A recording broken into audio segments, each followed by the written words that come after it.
Welcome to the PaynePoints Podcast. We tell the stories of small businesses, the people that run them, and the journey they are on. Our purpose is to gather a new perspective on starting, growing, maturing, and maintaining businesses of all sizes. So grab that cup of coffee, sit back, and join us as we start the conversation.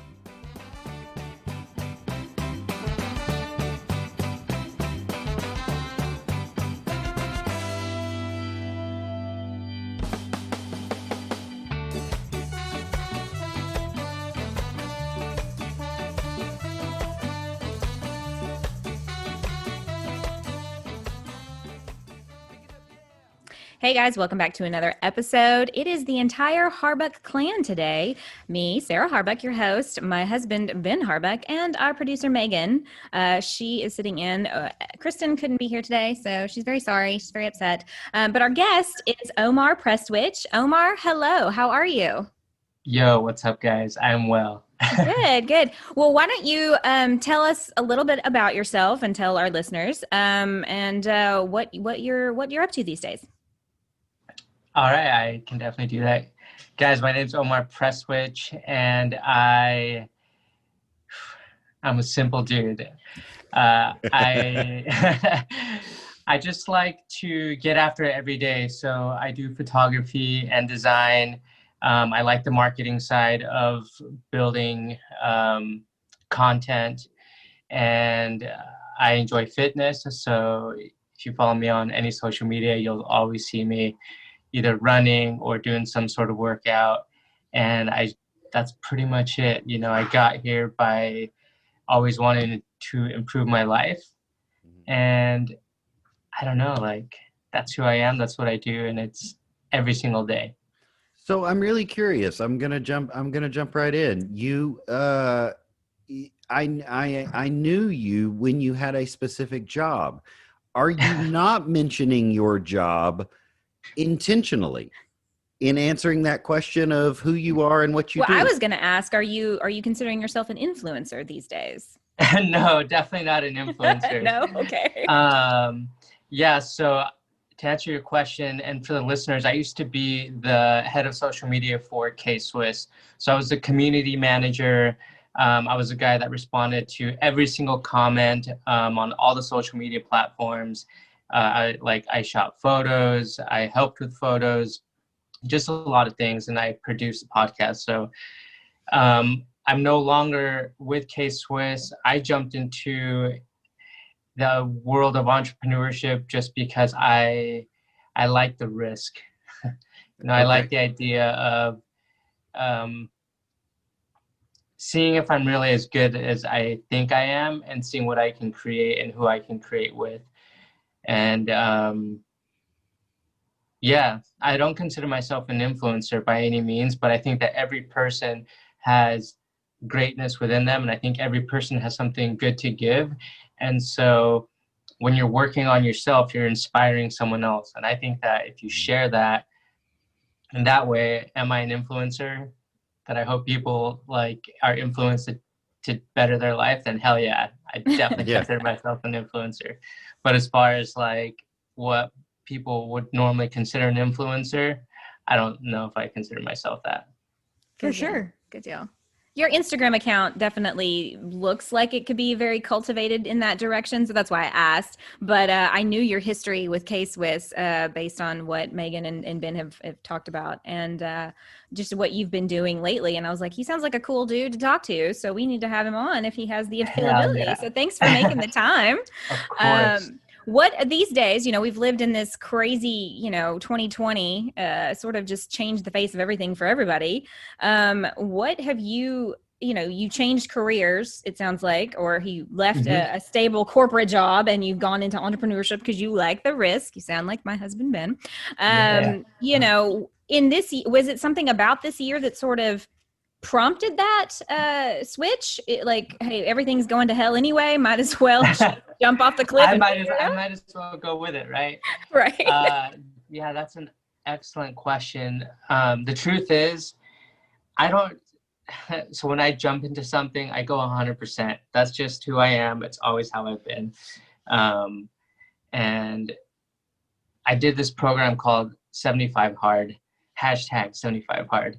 Mm-hmm. And it's a mental discipline program. And I just had so much momentum every single day that by day 75, I was a completely different person. And all of a sudden, like, I was making choices, I don't know, out of momentum or what, but one of those choices was to pivot, leaving K-Swiss. And so I've had like now 2 months to really think about it. Like, oh my God, did I make the right choice? Yeah, For sure. Yeah. That's scary for anybody, regardless. Will you real quickly though, tell us what this hashtag 75, like go into a little more detail about what that entailed. 75 hard is, Or 75 hard, sorry. Yeah, you're good. So basically it's, imagine being your best self every single day for 75 days. And like just being in complete discipline with your mental health, your physical health, your diet. And so basically you do 2 workouts a day. One of them has to be outside. They're 45 minutes a piece and they cannot be, done one back to back. You read 10 pages of a mindful book. You drink 1 gallon of water a day. You have to take a progress picture every single day. You have to follow a diet and no cheat meals and no alcohol. So imagine and you can't like deviate the program. It has to be done. And if you mess up any of that stuff, then you restart from day 1. So 75 straight days. So that's what it is. Wow. Yeah. Okay. That's intense. But I'm intrigued. And so like I dropped like 30 pounds and I just became like I realized I'm like, oh my God, this is what the elite version of myself is. Like you can get to a point where I can't even describe it other than like, this is what my best is. Like I can do some pretty gnarly things. Okay. And so that's what got me to at least like, I'm going to pivot and I'm going to see what else I can do because now I know what my best is. And even in this economy, and now I'm like really like, okay, damn, what did I do? But like Ben, there's just something about taking the risk and seeing what I'm good at and what I can do and what I'm capable of doing. And so I'm going to just continue to create stuff for brands, and it all happened because of this program. Now, one of the things that stands out to me, one of the reasons I struggle with programs like that is I feel like going into it, I'm going to fail. So like 3 days in, 5 days in, 10 days in, I'm not going to do it. Did you have a mentor? Did you have someone who was doing it near you or with you? You just did it? I just did it. Like I realized how hard this thing was going to be based on, I've never had a 6-pack. Like it's always been a goal of mine. Like being in shape is not something that comes easy to me. It doesn't run in my family. Okay. Although my little brothers are shredded. It doesn't happen to me. But like, no, I just wanted the results. And I knew that what I was going to get out of it was going to be mental discipline. So all I cared about was, can I be disciplined enough to do this for 75 days? And the whole purpose is to not make excuses. So I wrote on my calendar, like on my day-to-day calendar, October 22nd, finishing 75 hard. And then in my journal, I wrote, if this day comes and I don't finish 75 hard, it's because I made an excuse. So that at that point, there was like no option. I just started and I never looked back. And it was, especially the first like 8 days, it was intense, the most intense thing. And I mean, it was intense till the very end, but to push yourself every single day in a very physical, mental way, day after day after day, and having people tell you like, dude, take it easy, or take a day off, or I don't think this is healthy for you. And just being like, have you done it? No, then let me just get through this. Yeah. So I have a question. Were there ever days where you wanted to quit? Like, were you ever in the moment and you were like, this is too much, I want to quit? Or were you kind of just powering through it the whole time? Like, my question, I guess, really boiling down to, did you ever have any negative thoughts about the challenge itself? Or were you just always in a really positive mindset about it? Megan, that's an awesome question. So on day one, when I finished, I knew what it was going to take. And I was like, damn, like this, I was like, This I is just hard. remember, I just remember being like 75 days of this. All right, let's do this. And then day two, I woke up with a migraine. Yeah. Oh no. Yeah. And when I get migraines, like it's a whole day thing. I see white. Yeah. And then I get nauseous. And so like waking up, my body's aching. I have this migraine and I'm just like, fuck it. And just went out and went running. And then the very next day, I'm still feeling the migraine pain. And, but that morning I actually woke up because my legs were cramping. Yeah. And I'm like, and I just went out and did it again. And then on Thursday is when I decided it was like, this is just how it's going to be. Like every day, something is going to happen, but that's the purpose of it. Like the purpose of doing this is like in life, things are going to happen and it doesn't matter. Right. You can't be like, all right, life, hang tight. So you pushed through regardless of how bad you were feeling. That's incredible. Yeah, once those 3-4 days happened, I was like, there's always going to be an excuse. It's not going to happen. I'm just going to go through this. And I never looked back. 75 days sounds like a lot. But if you think about it in terms of months, it's 2.5 months. 2.5 months. Yeah, Yes. 2.5 months. When you put it in that framework, in my mind, it's like, okay, that's doable. And I think if with any kind of challenge like that, whenever you think about the totality of it, it's overwhelming. For me, from my own mental way of looking at things like that, and I've never achieved any goal like that. I've never set one for myself. So that would be interesting to try something like that.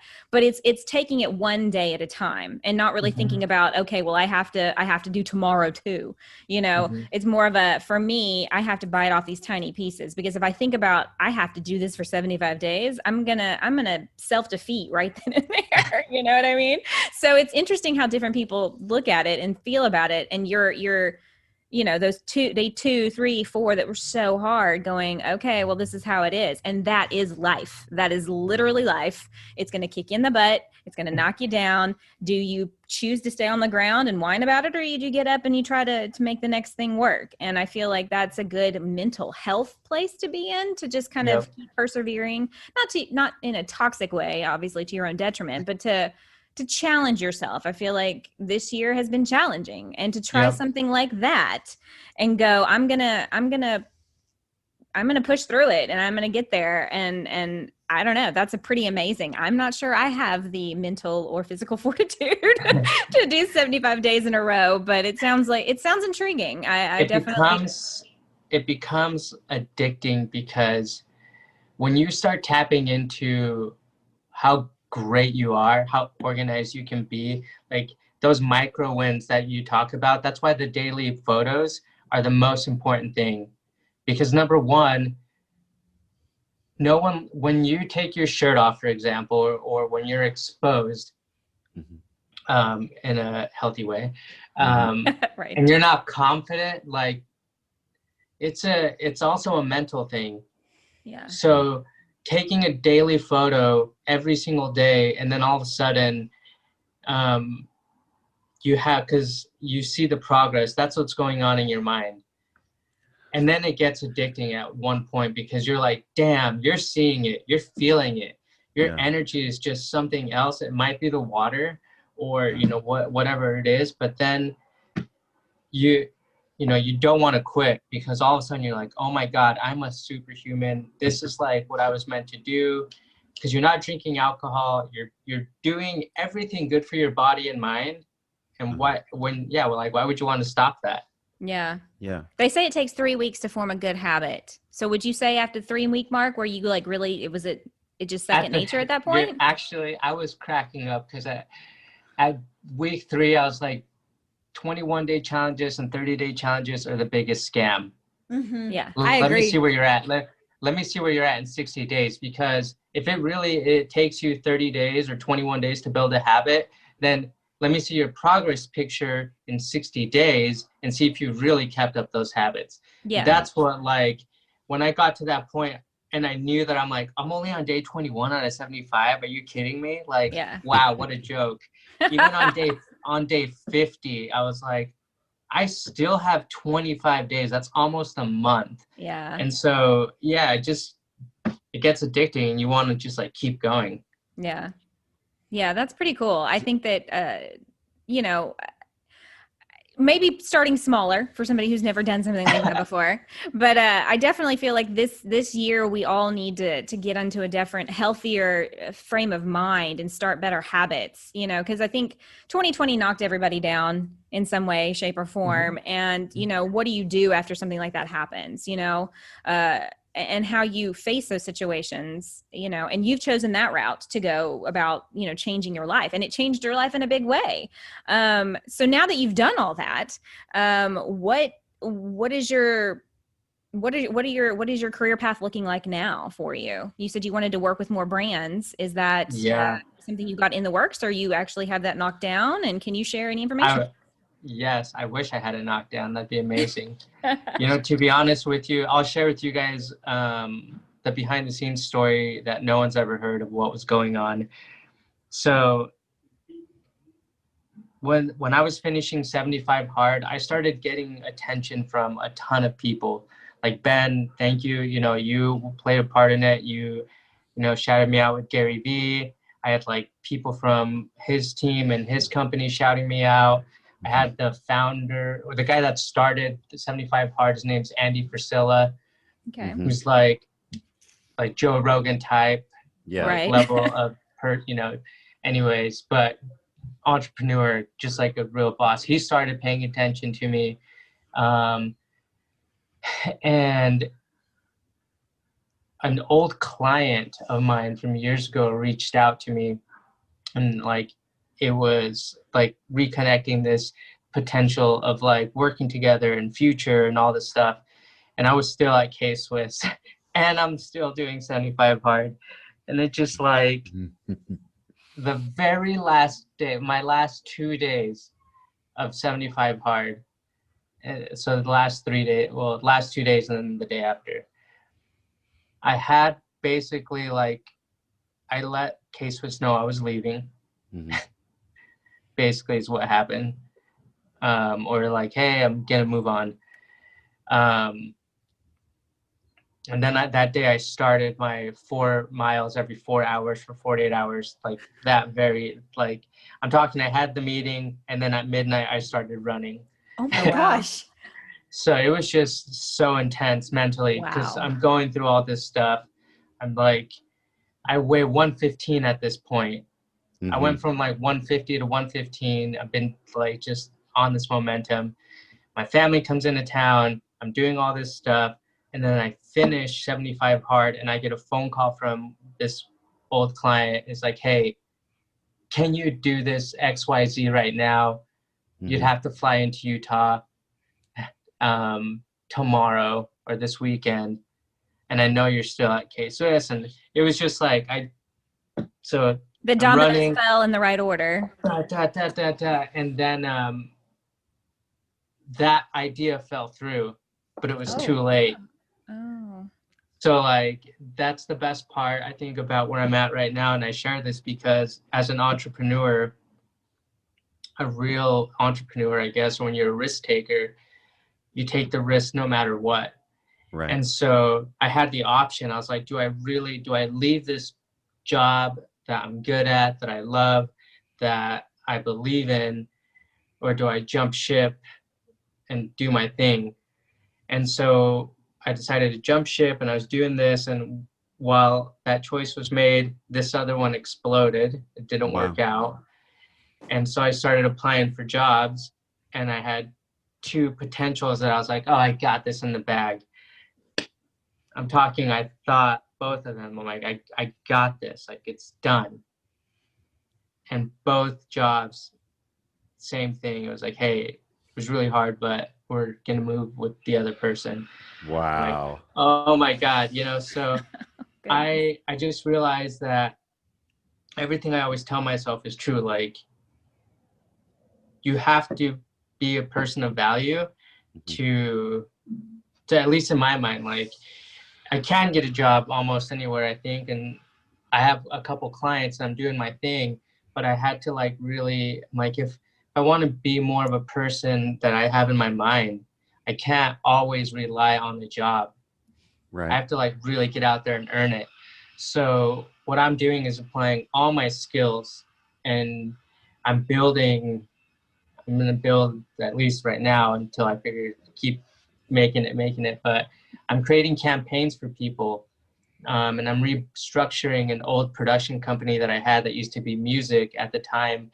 And I'm going to make it into like a social media production company. And what I mean by that is like, I want to create campaigns for people from all the skills that I have and from all the connections that I have, or with a bunch of talented people, just because I see the need for it. And I see it from being in-house and the needs that we needed. And I see it from a creator for how to like be able to create this content for multiple people. Yeah. That's incredible. And honestly, I feel you in terms of, I actually did something very similar back in 2019. I left my corporate job to become an entrepreneur full time, reading tarot cards. I'm a psychic medium. And so I had been doing it like part-time. I had been doing this other job part-time, and I eventually came to the realization, like, I need to put 100%. And so I asked the universe for a sign. The universe gave me a sign, and I decided to take a huge risk. And it was probably one of the most rewarding things that I've ever done, because like this whole year, these past 12 months have been really scary. But because I did that, now I have the opportunities that I have today. And I don't know, it's just very comforting to hear another entrepreneur have gone through that. Yeah, I think what one of the things you guys are both hitting on is the idea that we see it on social media, especially so often. And I know social media gets a lot of hate for the negativity that people encounter, but we see it a lot where we and other people are saying, like, just push through, just do this. But the truth is, you actually have to get in the dirt and do the work. And I know this is something that we all kind of know from like recently, like Gary V. But the truth of the matter is it's so sometimes it just comes across as empty when people say, I'm doing my best, but, I'm doing my best, but I'm keeping this job, or I'm doing my best, but I'm not following my dream. I'm doing my best, but I still rely on this or that. And I don't mean that as an attack. I think I'm more getting at the similarities between you and Megan, Omar. And I think one of the reasons I shouted you out actually was that feeling of you're laying it all on the line. There's no parachute. Yeah, that's scary. It came across really strong, though. It was very curious, because I actually, some of the times that I've been able to meet with Gary, I did it through a company I work with. And then that particular time, I had actually done it on my own. Like I had actually saved up the money. And then Gary came on that night and was like, hey, we're doing this thing for Pencils of Promise. And I was like, oh, heck, I want to do that. And I was like, okay, wait a minute. It took me like so many days to save this money. Do I really want to do this? Like, is that really a thing that I want? Because it had taken me so long. And if I'm 41 years old, and Omar, you don't know this, I'm terrible with money. I can't. He's the worst. If I save I save $10 today, I will spend 13. Like every day. No matter what, if I make 20, I'll spend 22. If I make 40, I'll spend 44. Like, that's me. So I had worked really hard to like save up this money, and I was like, I felt so comfortable in it. And then Gary came on, and he's done so much for me. And he came on and he was like, hey guys, do this, blah, blah, blah. And I did it. And then I was like, oh man, he's going to pick me tonight. Like, I just had this thought, like he's going to talk to me, and I'm not going to talk about me. And my, like, I'm just sitting, all the crew had gone home. I'm sitting there, like, just hanging out by myself. Everybody's gone home. I'm like, just kind of enjoying the evening. And I'm thinking, like, I'm going to talk about Omar. Like, and I'm going like, why am I going to talk about Omar? I don't even know Omar. Like, I've never even met Omar. Why am I going to talk about Omar? That doesn't make any sense. You know, and then sure enough, like 10, 20 minutes later, Gary's like, hey, Ben Harbuck, you're next. And I'm like, that is so weird. Like hearing Gary Vee say your name. Like that's such, I've met him in person. I haven't even met you in person. You know, I've met Gary Vee in person and I still not used to him saying my name, but I'm like, yeah, man, I don't need much, but like Omar's out there without a parachute. Like I need him to know that like we're out here and we care. And I think it was that idea of going for it that inspired that kind of behavior from 2,000 miles away. Yeah. You have this energy about you that's very contagious. You just do. Like from the first moment I started following you, I was like, this guy is a big deal and he makes me want to treat myself like I feel like deal. we're not interviewing Omar. I feel like we're starting the Omar fan club. Yeah, We're that starting really does feel like the Omar Prestwich fan podcast club. fan club. Yeah. And he's our first guest. I feel so honored, guys, for reals, and that makes me so smile, and I'm thankful. Ben, for reals, like that meant a lot to me in hearing that, and I've been saying this for years now. When I say years, at least 3. So for me, that's a long time. When I started like just believing in myself, it took losing everything. Yeah. And just literally going, I'm 35. So when I was 30 and living in Seattle by myself for, you know, trying to figure it out with no connections, and I lived in a tiny studio that had no bathroom. I had to share a bathroom with the floor, and I was working at Chipotle. I'm talking like the bottom, I've like restart button, dink. Yep. I realized that every person has something good to give. And the fact that you guys are telling me that, you know, that makes me happy, because I'm sure you guys inspire someone else as you're doing like your personal stuff. Yeah, it's interesting. I think how it, I don't know. It may be the time, it may be the year we've just all come through, but let's get back. The Omar Prestwich fan club has begun, but I'm curious to go back a little bit of ways before you say you had a restart. If you don't mind sharing, tell us about your family, or where in the birth order are you, or do you feel comfortable? Of course. Yeah, absolutely. I love my family. So I grew up in Utah, and in Provo, Utah, and Spanish Fork, Utah, which is, well, my hometown is Benjamin, and I think the last time I checked on Google, the population was 1,700. Oh, wow. Tiny. So pretty big place. No street lights, no stores. Like, it's teeny. My parents live on like, I want to say 10 and a half, 11 acres. Mm-hmm. Okay. So that's where I grew up. I'm the oldest male. So it's a combined family. There's 8 kids.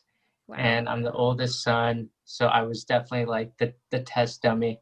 Yeah. I feel that. Actually, all of us in this room can feel that. And then I have an older sister, and then we have big ass family. So 6 younger brothers: Sawyer, Peyton, Tanner, Mason, Kenny, Israel. So big ass family, classic Utah, you know. Okay, I'm gonna jump in. This is weird. You know, I'm the oldest of 8, right? No, what the fuck? Yeah. Okay, so it's and they weren't Mormon. No, not. I mean, my parents are Protestant, but yeah, it's me, Ben. So Benjamin, Mark, Daniel, Luke, Samuel, James, Philip, David, Anna, Joy, Stephen, Kraft, Jonathan. David. No, Jonathan Michael. My bad. Is it Jonathan It's Michael? Jonathan Michael, and you forgot Andrew Warren. Wow. See, Anyway. Omar, the oldest of 8, and there's 7 boys and 1 girl.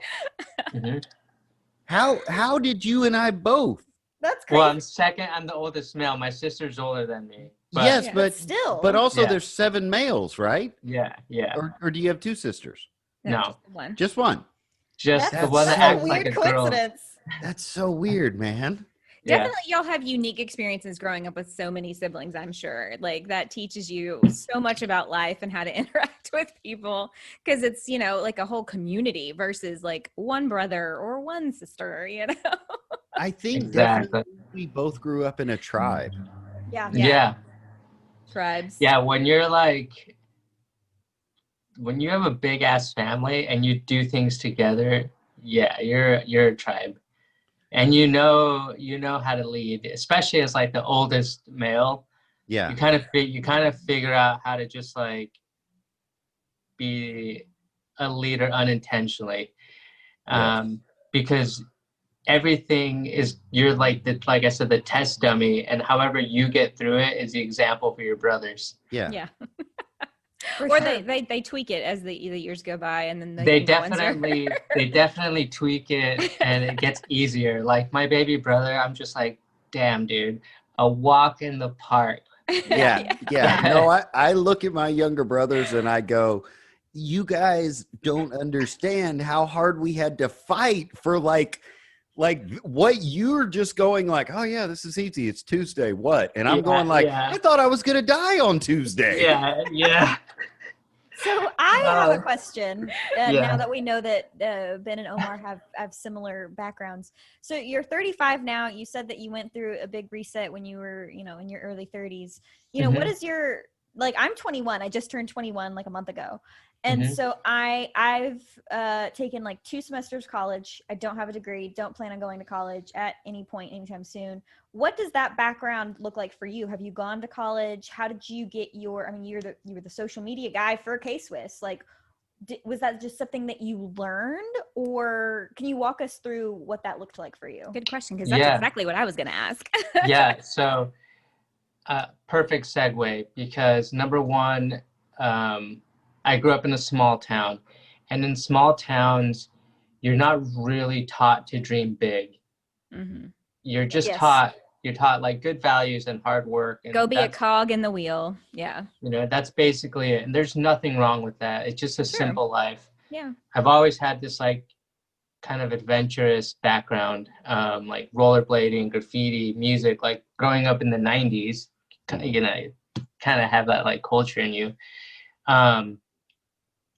Also, where I grew up was very Mormon, and part of that, and when I say very Mormon, I'm talking like 99% Mormon. Mm-hmm.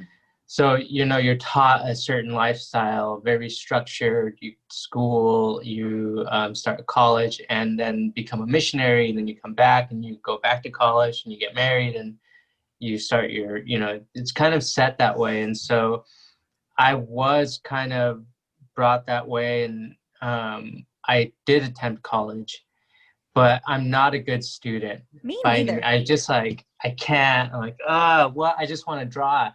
So here I am trying to get a design degree, but I can't get through math or science. And so on top of that, I was doing summer sales, door-to-door sales, to pay for college.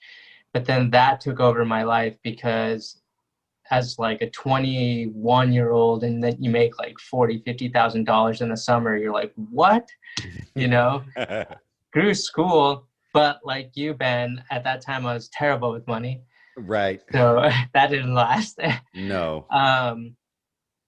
But those kind of experiences just led me into DJing and music, and I could like do door-to-door sales and have this lifestyle of doing music and kind of go to college just to please my parents. But finally I just said, no, it's not for me. And I'm just going to like, pursue this music kind of career. And I just started doing photos, and I wanted to create a record label. So I created a record label called Damn Son. And I started, I was like, well, I want my artists and stuff to like wear the gear. So in order to do that, I need to like create my own stuff. So I started working at a t-shirt screen printing shop and learning how to screen print and how to design and how to do that. Next thing I know, I'm like, oh, I know, I'm learning how to design. I'm taking photos. I'm learning the side of business. And that's how I've kind of learned every single step of the way. But that moment in time, like really kind of helped me cultivate all the skills that opened up every single opportunity that has led me right to where I'm at. So all self-taught, and I kept trying to go back to college, but eventually it was just like, for what I want to do, it doesn't make sense to go to college because there's no degree in believing in yourself. You just do it. I feel like I grew up in we're a little older than you, but we grew up in that era where it was really push. You go to college and you get a good white collar job, and that's just the life that you pursue. And, as we started having kids and the world shifted and things shifted and philosophies shifted. And I don't know if it's as important necessarily. I believe you should always be educating yourself. That doesn't necessarily have to be in a classroom setting, but I do feel like you never reach a pinnacle. The goal should be you're always learning something, a new trade, a new hobby, a new skill, or learning new things about history that you didn't know before, whatever it looks like to you. And so our kids, we never really pushed that on them. Like, oh, you have to go to college to be something. Cause clearly, I went to college, but he didn't. And I didn't even finish my degree. I'm like 2 semesters shy of finishing. Life happened. We had kids, and then it got to be where it was just so expensive. And I do not believe in going into debt to go to school. So, I feel like there's so much to be said. And there's so many people, like literally everyone we've talked to on the podcast, young entrepreneurs coming in, a lot of them don't go to college or haven't gone to college, or they've taken a semester or two, and they're just like, that's just not a world for me. That is just not a life path that I think I can follow because of X, Y, or Z, whatever it was for them. And I feel like we've done a whole generation of kids a disservice to believe that in order to make something of your life, you have to go and follow this very cookie cutter route. And it can be very, what's the word? Very suppressive in a way, in that, oh, I've got to go do this. And and so many of these kids we've had on the podcast, and I say kids, they're in their 20s. They're like, I went to college for a while and now I'm doing this, and it just exploded. And why do I need to go back to college? Like, they're learning business along the way, and you can go get a business degree, but sometimes it's the actual experience of running a business or doing the business things that teach you more than any classroom setting could. Not that you couldn't benefit from certain business law classes or certain things like that. But I feel like, and there used to be a shame in not, well, I didn't go to college. I don't think I think we've kind of gotten away from that, thankfully. And that we have people like you and people like Megan and people in Megan's generation where they're like building these amazingly successful businesses without a stitch of college. And, and if you want to go to college, great. That's great. I don't want to crap on that, but like, there's so much to be said for your own knowledge and learning and experiences, and then turning those into opportunities, or seeing an opportunity and going, hey, I can learn that. I can do that, and figuring it out as you go. I think that's good. Yeah. I think that falls into, I don't know if you remember, but when we were in our early 20s, there was a book I was talking about a lot called Self-University. Yep. By Charles Hayes. Yeah. And I remember sharing it around like our circle of friends. Yeah. And like having conversations. It was a at the time young man who had written this book who had gone to the military and come back and tried college, and it didn't work. And so he just started almost like kind of after an experience like you're describing, Omar, of having a kind of a, whether it was 75 hard, or I think this guy was in the Marine Corps. Like, and so he came out with this real strong work ethic, and then found that the world didn't fit that. So he oddly enough had to go away from it again to get used to learning at his own pace. It was a really interesting, it was kind of like an internet ideal before the internet. Yeah. Self-University. It was just a paper bound book. I don't even remember where I found it. Your dad probably gave it to you. Yeah, my dad's a library. That would be my guess. So and you're giving me a lot of hope as a 21-year-old with little to nothing in terms of college education and whatnot. A big inspiration there. How you've said, okay, everything that I've done has led me to like when you worked at K-Swiss. How did you get that? What was that like? I mean, didn't you have a hand in designing some of Gary Vee's shoes with him? I wish I did. Okay. No. Oh, bummer. So when I say everything I've done led me to that, I mean it. Like if you scroll down on the K-Swiss's Instagram to like the first few posts, some of the, if not the first post, at least like the top 3 to 5, one of those photos or 2 of those photos are mine. That's crazy. I love that. So that is kind of crazy to think about that, you know, this is years ago. But when I started my record label, Damn Son, K-Swiss was rebranding to like the younger demographic of go-getters. And so they had this competition, like, hey, you know, it was a campaign that they ran called The Board. Diplo was like the face of the campaign. They had the Fat Jewish, the guy that owns 10 Deep. They just had a bunch of like influential people. Fuck Jerry, I think was one of them. Yeah.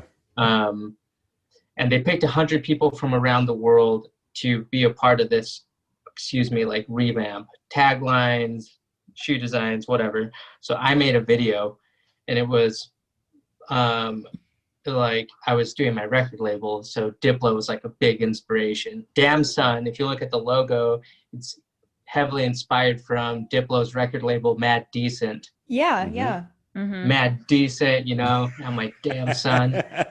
I love it. So like especially like I just love how it like looks and hits.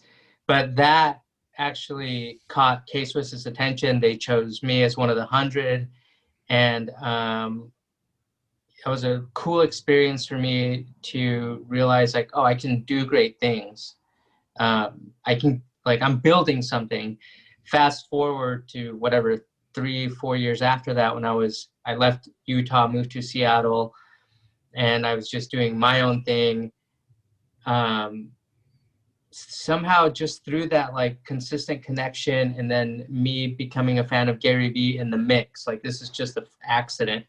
You know, like Gary Vee, K-Swiss, all like together. I'm in Seattle following my dreams. And and I just get the opportunity to go to LA and be with the president of K-Swiss and be with Gary Vee. So I'm like, shit, this is gonna happen. Wow. I'm obviously like leaving a lot of stuff out for the sake of time, but Sure. it all played a role together, and all of a sudden I found myself talking with Barney, the president of K-Swiss, and he gave me the opportunity right there, like, you know, we need someone like you. We need a community manager, you know, social media, you've done it. And I was already part of the community. Like they knew I was a fan of K-Swiss and Gary Vee. And before, this is when Gary Vee's third shoe was coming out. So the original shoe, I knew about that shoe. I think I was the first person that wasn't an employee to see it. Like, Wow. just, you know, it was a fluke. Barney had shown it to me. So I was like, I gotta like work with K-Swiss somehow and Gary Vee. So like the universe, Megan, right? It's just like everything aligned, weirdly enough, but it was all the grit and all the work and all the risk and all the randomness that just bam. And then I got to have those opportunities, and that's what led me to it. It was just like knowing that I'm good enough to, you know, to create the life that I want. That led me to Seattle. You know, if you would have told me that day one in Seattle, like, hey, this shitty place that you live in right now, right, with no money and the debt that you just acquired from trying to pursue your dream elsewhere, will lead you a year from now to working at K-Swiss. Like, I would have done it all over again. Like, fuck it, let's go. Yeah, You yeah. know, but you take it day by day by day, and and here I am again, like, oh, did I make the right choice? Mm-hmm. You know, because Absolutely. there were days in Seattle that, you know, I would ask myself that. Like, I remember one day I woke up with bed bugs, just all like just, Yep. and I was just like, dude, I'm 30. What am I doing with my life? You know, Yeah. Yeah. day by day by day, and same thought process, but now it's like, I'm okay. I know what Yeah. it's like. You just Yeah. keep going. So that's how I got the opportunity. Sorry. Yeah. No, you're good. So I'm gonna jump ahead a little bit. I mean, I typically do that when I add to the podcast. His The questions are all over the place, so we just they go with are it. they are one of the things that I've struggled with the most, that I'm wondering if you can address, or what your thoughts are on my observation, is that there's this big there seems like a gulf between the Gary V ideal, okay, guys who are making, maybe 10 or even 15, $20,000 a month, and then the mom and pop who are really struggling part-time, right? Struggling between the hours of 11 o'clock at night and 3 a.m. to make an extra 40, 50, 60 bucks a day.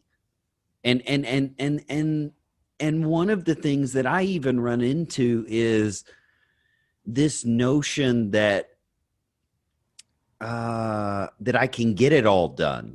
I love tattooing, but then I forget to make a post on social media, or I do social media great for 3 or 4 days, but I don't get the tattooing done, or something like that. And I've just noticed, watching, that there seems to be a growing gulf between, I guess, a class of people that are making money that maybe people like me have never heard of, but then all these, what I would call really, really struggling artists who haven't quite broken through to that $100 a day, $200 a day, or something like that. Dude, what are your thoughts on that? Yeah, that's an excellent question, Ben. I was just thinking about that the whole time. Well, there's several First of levels all, to it, so pick up what yeah, you want. I mean, these are just my thoughts, so there's no right or wrong, right? Absolutely. You don't know if we don't know if those people that are, saying that they're making that money are truly making that money. That's number Absolutely. one. Mm-hmm. Number two, I don't know if that really matters, because what matters is, are you doing what you need to do for you and for your personal goals? Mm-hmm. So I'm saying this from now, right where I'm at right now. I don't have the income I have coming in. Mm-hmm. It's gone. So what am I doing to make sure that my rent is paid for? And Yeah. so, and I'm living in a way like I have a little bit of money saved up just in case, but I'm not trying to touch that. I'm trying to like really be like, what am I doing today? And that mentality is how I would, advise, or the groups, if there are those groups. If there's the groups that are killing it, then hell yeah, keep doing what you're doing. You don't need anyone's advice. Yeah. For the other person that's only doing $40 or $50 a day, it'll come down to daily choices. Uh-huh. So a goal that I have, obviously, is to get one new client to, pay XYZ, or to supplement sort of my income. So every single day I have to make sure that I do that. Otherwise this won't be met. Yeah. And so that's, you build your plan all around that. When are you going to sit down and work to do either design, or to do the tattoo, or to schedule appointments, or to design what you're going to advertise yourself about it? And then you just plug in a system after that and you figure out your routine. So that's my advice to them. And if if you're not making the money that's coming in, then it's probably, it's all in choices. Whatever you're doing is not equating to what you want. Do you find that what you're doing now in finding new clients, are you finding that there are more clients, that there are plenty of clients, or are you finding that there are, I mean, with the pandemic and such, I would think there would be more clients looking for what you're doing. So I'm just starting out, and I'll tell you two things. Number one is there's always another project.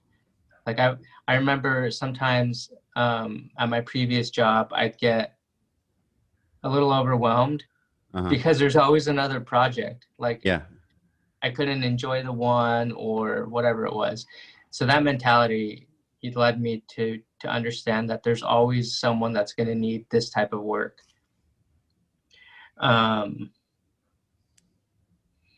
Ask me again, because I lost that. Are you asking me? No, I think I'm just kind of leading on to from what we were talking about earlier, just a few minutes ago, with the idea that you have to organize your day. Are you finding now that there are plenty of clients, or are you seeing kind of a I gotcha. That's right.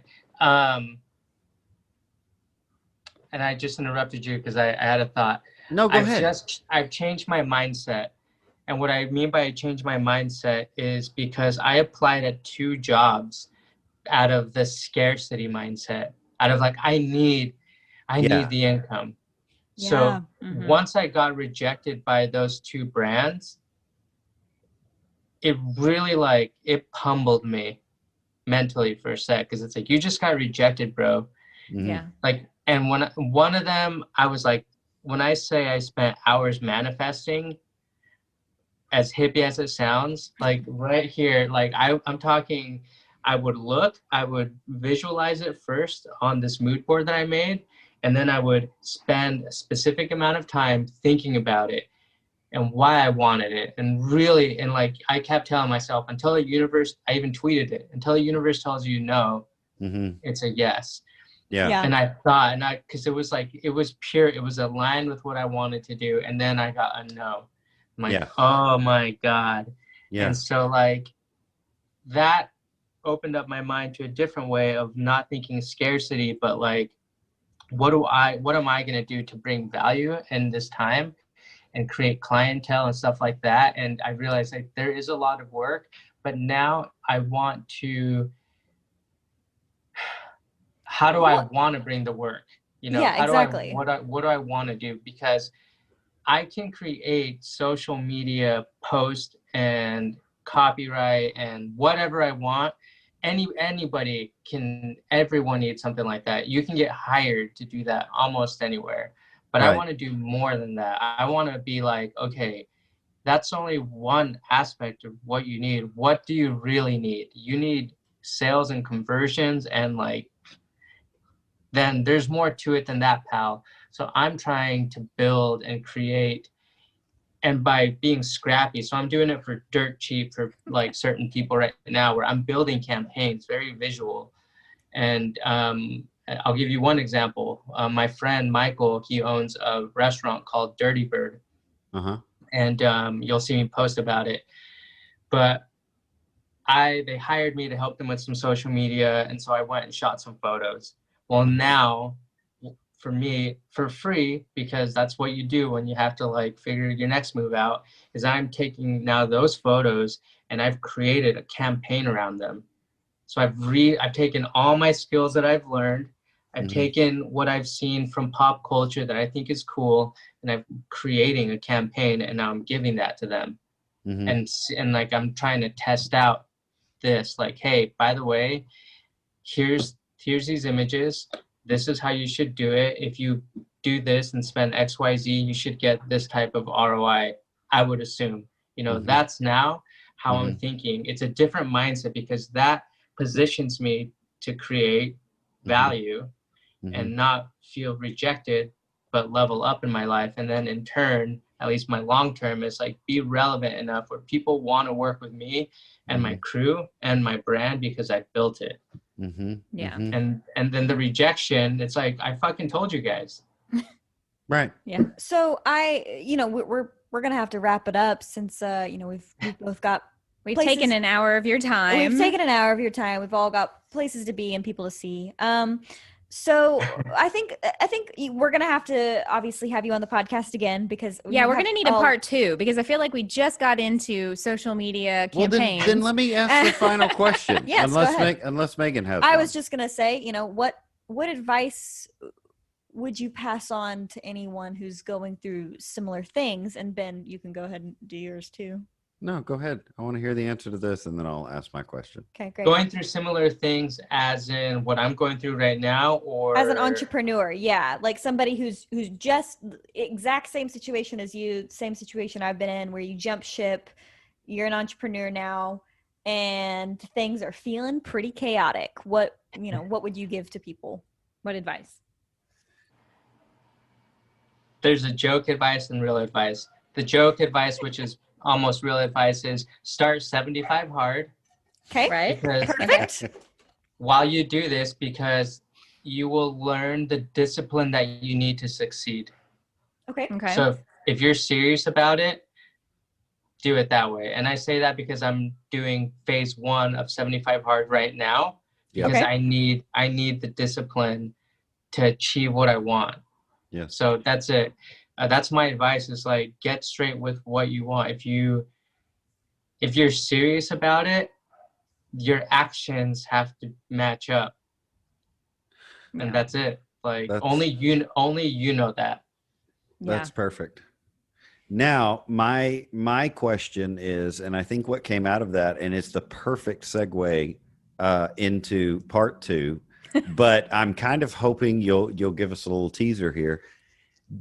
Does all of this, this conversation has led up to this place, does this mean that people can reach out to Omar Prestwich and see if he's available to create, like, take pictures and create media for them? I was going to say, why don't you tell everybody where they can find you on the interwebs? Yeah, but and get in hang contact on. with you. Hang on. If he's available, we're not even going to air this. We're going to bring him on. I'm joking. No, but seriously, are you available for back end stuff? Come on in, Sam. Yeah, I am. Okay, that's awesome. That's amazing. Yeah. Now you can tell us where Yeah, tell can find everybody you. where they can find you on social media. At Omar Prestwich. Just at Omar Prestwich everywhere. Everywhere. It's super simple, Perfect. dude. I love that. You Well, Google it. You can even say, hey, Alexa. Well, I'm going to say it's going to turn on, but you can ask your robot that starts with an A, like, who is Omar Prestwich? And she'll tell you. Like, I Love think it's it. hilarious. Cool. That's That's awesome. awesome. Omar, Yeah, thanks so much for taking the time to be with us. Yeah, course. I know Thank this you is guys a for- different interview for us than we normally do, listeners, but I hope you stuck with it because I think it was really cool. And we're definitely going to have Omar back to talk more in depth about social media campaigns, seeing as how that is sort of the new way to advertise and get your brand out there. So thanks so much for taking the time to talk to us, Omar. I love what Thank you you're doing. guys. And Thank you. we'll have to be in touch soon. Like, yes, we will. And thank you guys so much. You're amazing, great family, great people, and honored. So thank you again. Thank you so much. Well, I hope everybody enjoyed it, and we'll catch you guys next time. Do you have a story to tell? We want to hear it. If you'd like to be a guest on our podcast and share your story, contact us on our website at PaynePoints.com or any of the social media linked on our website. Be sure to subscribe and follow us on either Spotify, Apple Podcasts, or YouTube. We'd appreciate a review, a like, or a comment to let us know what you think. You can find all of our podcasts linked on our website under the podcast tab. Once again, thanks for joining us, and we want to wish everybody a wonderful day.